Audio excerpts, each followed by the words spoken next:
The modern solution to a cold night is usually a quick turn of the thermostat dial or plugging in an electric blanket that dries out your skin, drains your wallet. But if you look back at how our ancestors survived brutal winters in drafty timber-framed houses without central heating, you find a sophisticated understanding of thermodynamics that we have almost entirely forgotten. They didn't just throw more covers on the bed. They engineered a microclimate using a specific arrangement of materials and layers designed to trap every single watt of body heat. This wasn't about the quantity of blankets, but the strategic placement of specific weights and weaves to create an impenetrable heat envelope.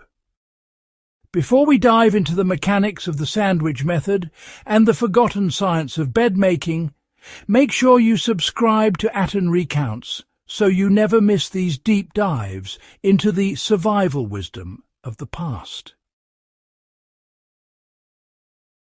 The foundation of warmth begins beneath the body rather than above it.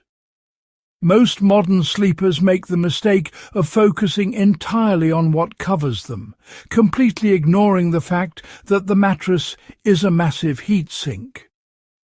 In the era before foam and internal springs, mattresses were often filled with straw, feathers, or horsehair, which provided some insulation but could still pull heat away from the body. The old blanket arrangement trick dictates that the first and most critical layer is the bottom insulation. Serious history enthusiasts will recognize this as the underblanket. By placing a heavy, felted wool blanket directly on top of the bottom sheet, or even better, beneath it, you create a thermal barrier that prevents your body heat from escaping into the cold mass of the mattress.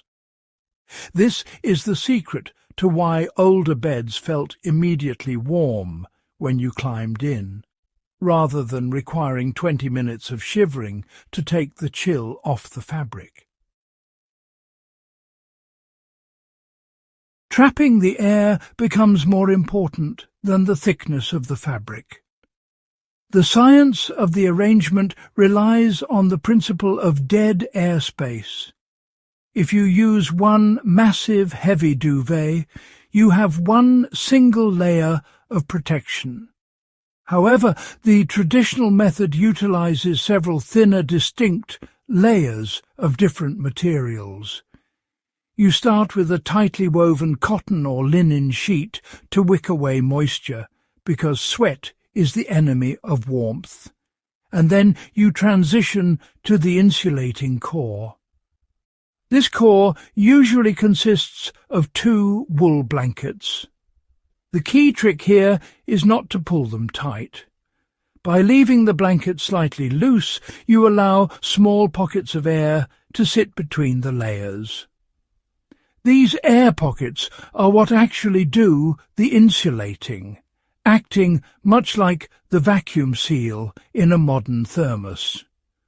When you arrange your bedding this way, you are creating a multi-stage defense system that captures heat as it rises off your skin and holds it in those intermediary gaps. The heavy coverlet serves as the pressurized seal for the entire system. The final component of this arrangement is the heavy top layer, often a densely woven quilt or a weighted coverlet. Its job is not necessarily to provide the insulation itself, but to act as a press. In historical homesteads, this top layer was frequently made of scraps of heavy denim, wool suitings, or thick canvas. By being significantly heavier than the insulating layers beneath it, this top quilt compresses the edges of the lower blankets against the mattress. This creates a physical seal around the perimeter of the sleeper, preventing the chimney effect where warm air escapes from the sides every time you move. This is where modern bedding fails. Lightweight polyester comforters float over the body, allowing cold air to rush in at the slightest turn. A weighted historical arrangement pins the warmth in place, ensuring that the microclimate remains stable all night long.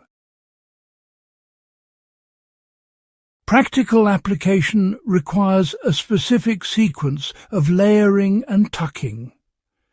To recreate this today, you should move away from the one big blanket mentality and source authentic materials. Begin by stripping your bed down to the mattress protector. Lay down a thick 100% wool blanket as your base layer. Then put your fitted sheet over it. This ensures you are insulated from the bottom up. Next, lay your flat sheet, followed by a medium-weight wool or fleece blanket.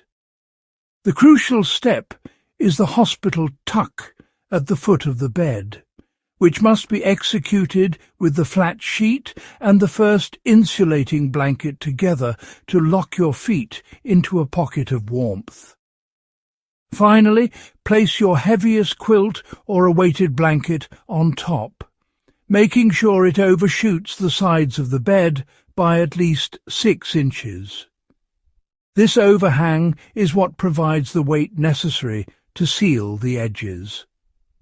If you find yourself in a survival situation or a power outage, this specific sequence can mean the difference between a restless, shivering night and a deep, restorative sleep in sub-zero temperatures. Maintaining the thermal envelope is the final secret to success. The old-timers knew that once you built that heat, you had to guard it.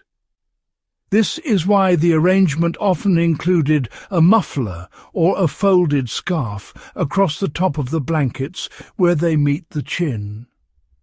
This prevents the warmth from pumping out of the top of the bed as you breathe and move. For those looking to apply this knowledge in the modern world, especially for seniors or those sensitive to the cold, using a heavy wool topper and a triple-layer blanket system is far more effective and healthier than cranking up the furnace. It maintains a natural humidity level and doesn't circulate dust through forced air. By understanding these forgotten arrangements, we reclaim a piece of self-sufficiency that served our ancestors for centuries.